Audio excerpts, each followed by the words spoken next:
ते राहुल गांधी बाहेर येत नाही. खरं तर आत्मपरीक्षण करायला पाहिजे होतं. लोकसभा जिंकल्याच्या नादात म्हणजे महाराष्ट्रात ज्या 31 सीट त्यांना मिळाल्या, 31 लोकसभा त्यांना मिळाल्या, 17 आम्हाला मिळाल्या.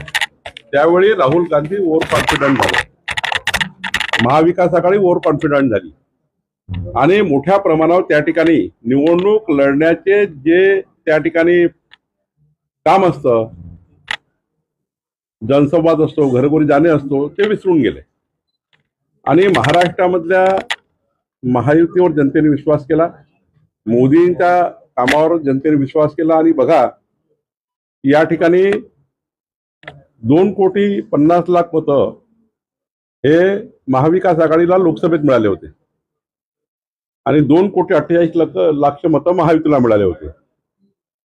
आमच्या महायुतीच्या सर्व कार्यकर्त्यांच्या प्रयत्नाने आम्ही 3,17,00,000 गेलो आणि ते 2,17,00,000 आले. म्हणजे राहुल गांधी हे कळायला पाहिजे की आपले 33 लाख मतं कमी झाले. लोकसभेपेक्षा 33 लाख मतं कमी हे महाविकास आघाडीचे झाले.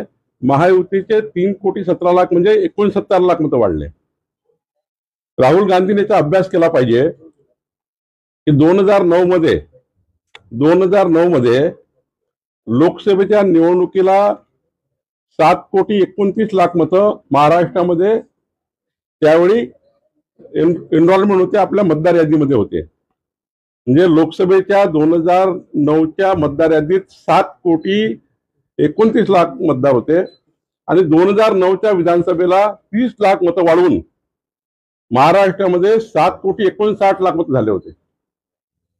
तर तेव्हा त्यांचं सरकार होतं, तेव्हा निवडणूक आयोग, आता हे म्हणायचं का केंद्रात त्याची सरकार होती, राज्यात त्यांची सरकार होती, मग हे 30 लाख मतं कसे वाढले होते? 30 लाख मतं हे तेव्हाही निवडणूक आयोगाने घरोघरी जाऊन त्या ठिकाणी नोंदणी केली होती 2009 मध्ये. आणि आताही निवडणूक आयोगाने जे काही आम्ही या निवडणुकीच्या यादीमध्ये याद्या असतात ते याद्या दुरुस्त केल्या गेल्या आहेत. आता कामठी विधानसभेमध्ये ते आरोप करतात, कामठी विधानसभेमध्ये त्यांच्या काँग्रेसच्या नेत्यांनी 17,000 मतं त्या ठिकाणी टाकलेले आहेत. म्हणजे कामठी विधानसभेच्या काँग्रेसच्या नेत्यांनी आपल्या बूथवरनं 17,000 मताची त्या ठिकाणी नोंदणी केली आहे. निवडणूक आयोगाने घरोघरी फिरून त्या ठिकाणी जो सबर्बन एरिया तयार झाला, बेसा, बेलतर्डी, हुडकेश्वर, नरसाळा या भागातली नोंदणी केली आहे. आणि त्यामुळे कामठी विधानसभेमध्ये सातत्याने प्रत्येक वेळी म्हणजे तुम्ही 5-4 निवडणुकी बघा, कामठी विधानसभा ही सबर्बन होत आहे. नागपूरचे लोक कामठी विधानसभेत राहायला येतात आणि त्यामुळे तिकडली आकडेवारी नेहमी वाढतं. 3 निवडणुकीची आकडेवारी 30,000 मतांनी वाढलेली आहे. आणि त्यामुळे राहुल गांधी बेचैन झाले आहे. त्यांना आता मोदीजींच्या विकासाच्या अजेंड्यावर बोलता येत नाही. विकसित भारताचा संकल्प मोदीजींनी केला म्हणून आता पुढचे 15 वर्ष महाराष्ट्रात देशामध्ये त्यांना काही दिसत नाही आणि म्हणून असा संभ्रम निर्माण करतात. देशामध्ये महाराष्ट्रामध्ये संभ्रम निर्माण करून त्यांना राजकारण करायचं आहे. पण आताची जनता संभ्रमावर जगत नाही, विकासावर मतं येतं. आणि त्यामुळे आम्ही, आमचं पार्टी, माननीय मोदीजी, आमचे देवेंद्रजी, आम्ही सर्व विकासाच्या मुद्द्यावर लोकांकडे जातो आहे. आणि मला विश्वास आहे की राहुल गांधी ह्या ज्या अजूनही हे या पराभवाच्या गलत छायातून निघत नाही तोपर्यंत त्यांची ते पार्टी वाढवू शकत नाही असं मला वाटतं. त्यांनी 5 टप्पे सांगितले. पहिला टप्पा निवडणूक आयोगावर आयुक्त बसवणं आणि शेवटला टप्पा 5वा म्हणजे पुरावे लपवणं. म्हणजे तुम्ही पुरावे लपवताय असं. निवडणूक आयोगाचे जे काही मुख्य निवडणूक आयुक्त असतं ते त्याचा कार्यकाळ संपला की पुन्हा नवीन नियुक्ती होतं, त्यामध्ये काही नवीन नाही आहे. आणि आता राहुल गांधींनी एकदा जरा चेक करून घ्या ना कामठी विधानसभेत येऊन की काँग्रेसच्या प्रत्येक बूथवर काँग्रेसच्या कार्यकर्त्यांनी 15,000 ते 17,000 मतं वाढवले आहेत. तुम्ही काँग्रेसच्या कुठल्याही नेत्याचं स्टेटमेंट घ्या कामठी विधानसभेचं. कामठी विधानसभेत 17,000 मतं त्यांनी त्यांच्या बूथवर टाकलंय. मी बूथ क्रमांक देतो आपल्याला. कुठल्या बूथवर काँग्रेस पार्टीने कॅम्प लावून मतदान केलंय, म्हणजे मतदार नोंदणी केली आहे. राहुल गांधी त्यातून निघतच नाहीये. मी तर सांगितलं की पुढच्या वेळी कामठी विधानसभेत येऊन जा,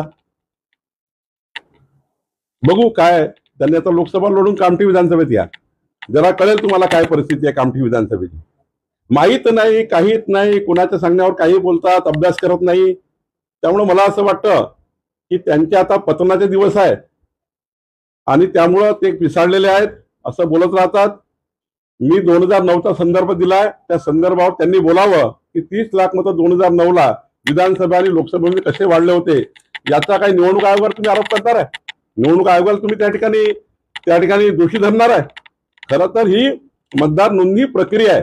18 वर्षाची मुलं होत राहतात, ते नोंदणी होत राहतं. त्यामुळे मला असं वाटतं निवडणूक आयोगावर आणि भारतीय जनता पार्टीवर बोलायची सवय त्यांनी सोडली पाहिजे आणि जरा वस्तुस्थिती चेक केली पाहिजे. त्यांनी त्या देशामध्ये 56 तुमच्याचवर टीका केलेली, तुमच्याच मतदारसंघाचं उदाहरण सवय त्यांनी सोडली पाहिजे आणि जरा वस्तुस्थिती चेक केली पाहिजे. त्यांनी त्या देशामध्ये 56 तुमच्याचवर टीका केलेली, तुमच्याच मतदारसंघाचं उदाहरण दिलं, कुठेतरी तुम्हाला टार्गेट केलं जातं. 56,000 मतं तुमच्या मतदारसंघात लोकसभेपासून विधानसभेमध्ये लढवून दाखवा. नाही, मी असं म्हटलं की राहुल गांधींनी कामठीमध्ये येऊन जरा चेक करावं की सातत्यानं कामठी विधानसभा 99 ते 2024 मताची वाढ म्हणजे 2,00,000 मतं 1999 ला होते कामठी विधानसभेत. 2,02,000 मतावरनं कामठी विधानसभा ही 5,34,000 मतावर गेली आहे 24 वर्षात. त्यामुळं विधानसभा कामठीचे मतदान वाढलेलं आहे, तिथे जाणारे लोक वाढलेले आहे. सबर्बन एरिया तयार झाला आहे. नगरपंचायती किती झाल्या आहेत? बेसा नगरपंचायत, बहादुरा नगरपंचायत, बिळगाव नगरपंचायत, एरकडा नगरपंचायत, महादुला नगरपंचायत, हुडकेश्वर नरसाळा शहरी भाग